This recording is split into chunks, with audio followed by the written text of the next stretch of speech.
Hey there, happy Friday. I'm Daniel Norton, and today we're going to do a quick little 5-minute question and answer.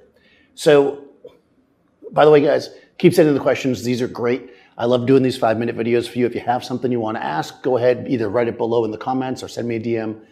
But let's get to it. And this one I've got in a few different versions over time, and I thought I would kind of try to address it in a general sense, which is how often are you forced, and usually it's forced or you have to or whatever, to shoot in bad light.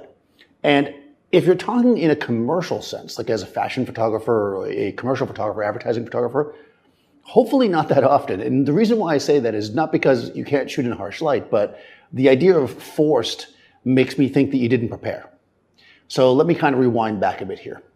It's not that we don't shoot when the light is bad. When I lived in Florida, especially in Miami, we used to shoot on the beach all day long for the catalogs. And of course, in the middle of the day, that's bad light, right? We all know that. So we weren't forced to do it though. We knew, right? When we were booked and they said, hey, you got to shoot these 10 shots on the beach, we could plan ahead. And because of that, we were able to achieve the shots that we wanted to get. Different styles and different fashions are at different points. A lot of times back then, what was really in with these airy shots, so we would use big 6-foot silks and put the model in them and then basically let the background blow out using long lenses. Nowadays, some stuff is trendy where you're starting to shoot like with strobe outside because it's much more available, although we did some of that too. And basically you'll go out there and put them kind of maybe with the sun to their back as much as best as possible and, blast them with a big soft light or whatever, or however you want it to look. And so in these cases, you're not forced, right? So ideally, you're not in a position where you have to shoot in a lighting situation that you didn't count on. This really comes down to prep, knowing where your location is going to be, ideally either doing test shots there, at least, or if not in that location, of the general idea that you're going to be doing, bringing with you the gear to make sure that you can handle. If I go there on a cloudy day and I shoot and it's beautiful and then I show up on a sunny day and it's not, that's my own fault, right? So, and vice versa, right? I go there on a sunny day and I'm like, oh, perfect, I'll throw a silk over the head, it'll look great. Then I get there on a super cloudy day and it's really muddy and looks terrible.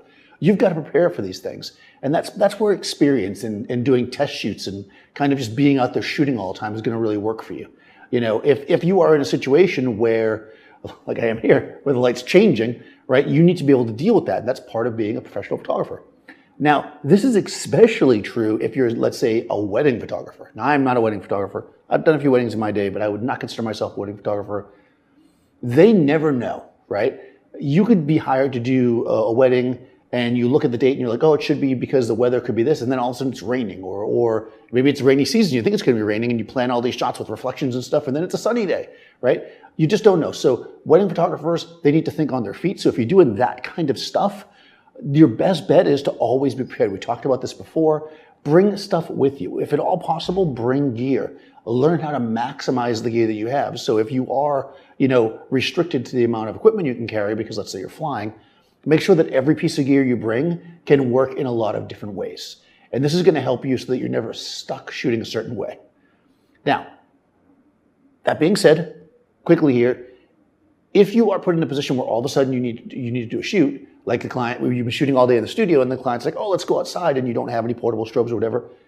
Again, it comes down, we've talked about this before in other videos, it comes down to knowing how light works, right? If you understand that in the shade, you'll have essentially soft light, right? And in the sun, you'll have essentially hard light. And at the end of the day, the light's going to be low, and in the middle of the day, the light's going to be high.